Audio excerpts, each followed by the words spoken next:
الحمد للہ وکفا وسلام علی عبادہ الذین اصطفیٰ اما بعد اعوذ باللہ من الشیطان الرجیم بسم اللہ الرحمن الرحیم تتجافى جنوبهم عن المضاجع يدعون ربهم خوفا وطمعا۔ اللہ تبارک تعالیٰ کی بڑی عظیم نعمتیں ہیں، اللہ کے بڑے احسان ہیں، اللہ تبارک تعالیٰ کے بڑے فضل ہیں۔ اللہ کے بڑے بڑے احسانات میں سے بڑے بڑے انعامات میں سے مومنوں کے لیے، مسلمانوں کے لیے جو بہت بڑا انعام ہے وہ نماز فجر ہے۔ ساری نمازیں اللہ تعالیٰ کا مومنوں پر انعام ہیں۔ ہر نماز کی بڑی فضیلت ہے، بڑا درجہ ہے، بڑی شان ہے، بڑا اجر ہے۔ لیکن فجر کی نماز کے بارے میں رسول اللہ صلی اللہ علیہ وآلہ وسلم کی بہت ساری احادیث ہیں۔ نبی علیہ السلام نے فرمایا، صحیح البخاری کی حدیث ہے، ان للملائکۃ ان للہ ملائکۃ یتعاقبون، کہ بے شک اللہ تبارک و تعالیٰ کے کچھ فرشتے ہیں جو تمہارے تعاقب میں رہتے ہیں، تمہارے پیچھے پیچھے رہتے ہیں، تمہارے ساتھ ساتھ رہتے ہیں۔ ان میں کچھ فرشتے ایسے ہیں جو فجر والے ہیں، اور ان میں کچھ فرشتے ایسے ہیں جو عصر والے ہیں۔ یہ دو ٹائم ہیں جب فرشتوں کی ڈیوٹیاں تبدیل ہوتی ہیں۔ فجر کے ٹائم پہ فرشتے آتے ہیں کہ اس ٹائم پہ ہمارے دن کا آغاز ہونا شروع ہوتا ہے۔ دن کا آغاز اللہ تبارک و تعالیٰ کے فرشتے جن کی ڈیوٹیاں ہیں وہ حاضری لگاتے ہیں، اور حاضری بستر میں نہیں لگتی، وہ حاضری مسجد کے اندر لگتی ہے۔ مسجد کے اندر آ کے وہ اللہ کے بندوں کی حاضری بھی لگاتے ہیں اور اپنی ڈیوٹی بھی سنبھالتے ہیں، اور پھر وہ فرشتے چینج ہو جاتے ہیں عصر کی نماز کے ٹائم۔ وہ فرشتے عصر کے وقت بھی مسجد کے اندر ہوتے ہیں، اور نئے آنے والے فرشتے وہ بھی عصر کے وقت مسجد میں ہوتے ہیں۔ دونوں ٹیمیں فرشتوں کی جمع ہو جاتی ہیں۔ نبی پاک صلی اللہ علیہ وسلم نے اسی حدیث کے اندر فرمایا، جب وہ فرشتے اللہ کے پاس جاتے ہیں تو اللہ تبارک تعالیٰ ان سے پوچھتا ہے کہ میرے بندوں کو کس حالت میں پایا اور کس حالت میں چھوڑا ہے۔ تو رسول اللہ صلی اللہ علیہ وآلہ وسلم نے فرمایا، فرشتے اللہ کو بتاتے ہیں، حالانکہ اللہ جانتا ہے،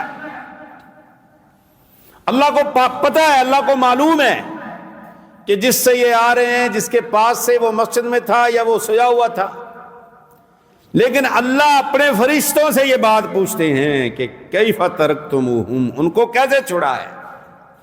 وہ فرشتے بتاتے ہیں کہ اللہ اتیناہم وہم یصلون وترکناہم وہم یصلون، جب ہم ان کے پاس ڈیوٹی کے لیے گئے تھے تب بھی وہ مسجد میں تھے، نماز ادا کر رہے تھے۔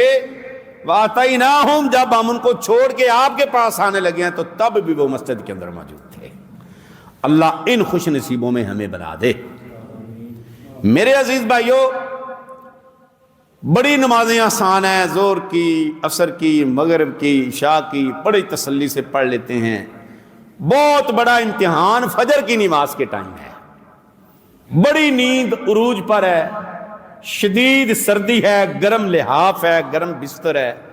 اب گرم بستر کو چھوڑ کے اللہ تبارک و تعالیٰ کے لیے جا کے وضو کر کے مسجد میں آنا، یہ بہت بڑا امتحان ہے، اور اسی لیے اس کا اجر اللہ نے بڑا رکھا ہے۔ نبی علیہ الصلوۃ والسلام نے فرمایا، من صلی صلاۃ الصبح مع الجماعۃ فہو فی ذمۃ اللہ، جو بندہ فجر کی نماز جماعت کے ساتھ ادا کرتا ہے اللہ اس کا ذمہ اپنے ذمہ لے لیتا ہے۔ کیا مطلب ہے؟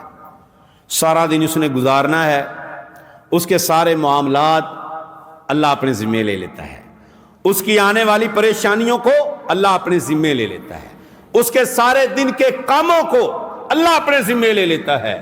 اللہ تبارک و تعالیٰ اس کے سارے معاملات کو اپنے ذمہ لے لیتا ہے۔ یہ رسول اللہ صلی اللہ علیہ وسلم کی حدیث ہے۔ آخرت کا اجر، جنت کی خوشخبریاں یہ الگ ہے۔ دنیا کے بارے میں نبی علیہ الصلوۃ والسلام نے فرمایا فَهُوَ فِي ذِمَّةِ اللَّهِ، اللہ تبارک و تعالیٰ اس بندے کا ذمہ اپنے ذمہ لے لیتے ہیں، فجر کی نماز پڑھنے والے کا۔ اور پھر نبی پاک صلی اللہ علیہ وسلم نے فرمایا من غدا الی المسجد او راحا، بندہ صبح و شام جتنی بار مسجد میں آتا ہے اس کی حاضری لگتی ہے، اس کی گنتی ہوتی ہے۔ بندے کی عمر 30 سال ہے، 30 سال میں 5 نمازوں کی ساری حاضریاں پوری ہیں۔ جتنی بار رسول اللہ صلی اللہ علیہ وسلم نے فرمایا وہ بندہ مسجد میں آتا ہے، اتنی بار قیامت والے دن اللہ تبارک و تعالیٰ پہلے اس کی اتنی بار مہمان نوازی کرے گا۔ کلما راح او غدا، جتنی بار صبح شام وہ مسجد میں آتا جاتا رہتا ہے، اللہ تبارک و تعالیٰ اس کی اتنی بار مہمان نوازی خود کریں گے۔ اللہ کتنی شرف کی بات ہے۔ اور نبی پاک صلی اللہ علیہ وسلم کی ایک اور حدیث ہے، نبی علیہ الصلوۃ والسلام نے فرمایا جو بندہ عشاء کی نماز پڑھ کے سو جائے، اللہ اس کی آدھی رات قیام میں لکھ دیتے ہیں، عبادت میں لکھ دیتے ہیں۔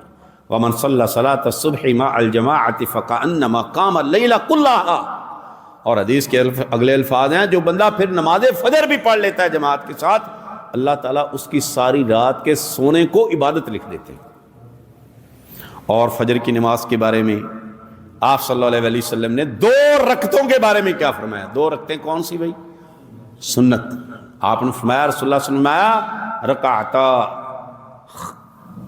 رکعتا الفجری اور رکعتای الفجری، فجر کی 2 رکعتیں خیر من الدنیا وما فیہا، اللہ کے نزدیک دنیا اور جو کچھ اس کے اندر ہے اللہ کو ان سب سے زیادہ محبوب 2 رکعتیں ہیں۔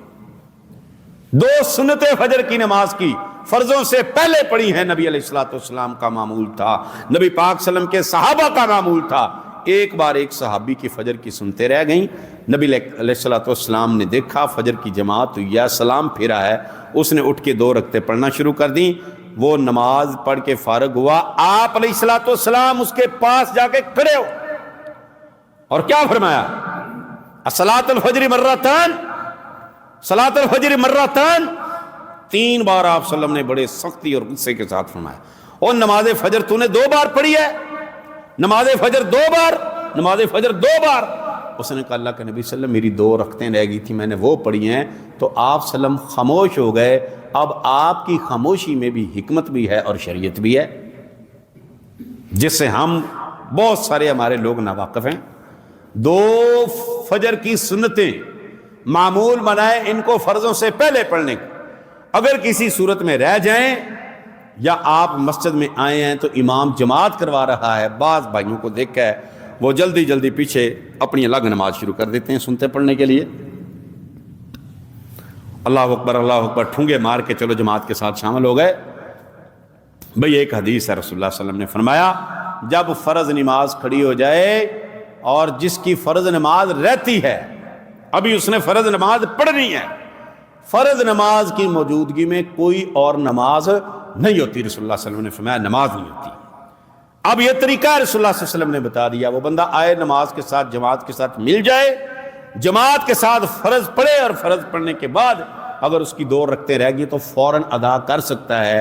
اگر ادا کرنا درست نہ ہوتا تو اس صحابی کو آپ صلی اللہ علیہ وسلم کہتے کہ تو نے غلط کیا ہے، یہ 2 رکعتیں تو سورج نکلنے کے بعد پڑھتا۔ اب بھائی اس طرح کرتے کیوں ہے؟ وہ ایک حدیث ہے، رسول اللہ صلی اللہ علیہ وسلم نے فرمایا لا صلاۃ بعد الفجر حتی تطلع الشمس، فجر کی نماز کے بعد کوئی نماز نہیں ہے یہاں تک کہ سورج طلوع ہو جائے۔ اب یہاں پر فجر کی نماز کی بات ہے، ساری فجر کی نماز کی رکعتیں ٹوٹل کتنی ہیں بھائی؟ 4، 2 سنتیں اور 2 فرض۔ فرض نماز اور آپ صلی اللہ علیہ وسلم نے فجر کی نماز مکمل کرنے کے بعد سورج نکلنے تک نفل ادا کرنے سے کیا فرما دیا؟ منع کر دیا، سورج نکلنے کے بعد نفل پڑھ لیں۔ دین اور شریعت نام ہے قرآن و سنت کا۔ اب اس میں فجر کی 2 سنتوں کی اہمیت کا بھی پتہ چل گیا اور مسئلے کا بھی پتہ چل گیا کہ اگر کسی کی رہ جائیں تو وہ فرضوں کے فوراً بعد پڑھ سکتا ہے۔ تو میرے عزیزو، آئیے ہم اللہ کے نبی پاک صلی اللہ علیہ وسلم کے بتائے ہوئے خوبصورت طریقوں پر عمل کریں اور اپنی آخرت کی تیاری کریں، نماز فجر کا اہتمام کریں جماعت کے ساتھ۔ وہ ایک یہودی نے ایک فلسطینی کو بولا تھا نا کہ پتہ ہے تم غالب کیوں نہیں آ رہے اب ہمارے اوپر؟ وہ صلاح الدین ایوبی کی باتیں کرنے والوں اور بڑے بڑے عمر رضی اللہ تعالیٰ عنہ کے قصے کہانیاں سنانے والوں، ان کی شجاعت اور دلیری کے جناب قصے سناتے ہو اور تمہیں اپنا پتہ نہیں ہے۔ کہتا ہے یہودی کہتا ہے کہ جب تمہارے مسلمانوں کی فجر کی نماز میں رش ایسا ہوا جیسا تمہارے جمعوں میں رش ہوتا ہے، پھر تم کامیاب ہو گئے، ورنہ تم کامیاب نہیں ہو سکتے۔ اور یہ بات حقیقت ہے، جمعہ کے دن مسجد بھری ہے، فجر میں صف میں بندہ نظر کو نہیں آتا۔ اللہ تعالی ہم سب کو عمل کی توفیق عطا فرمائے۔ اللہ رب العالمین ہمیں 5 وقت کا پکا نمازی بنائے۔ آخر دعوانا ان الحمدللہ سبحانک اللہم و بحمدک اشہد ان لا الہ الا انت استغفرک۔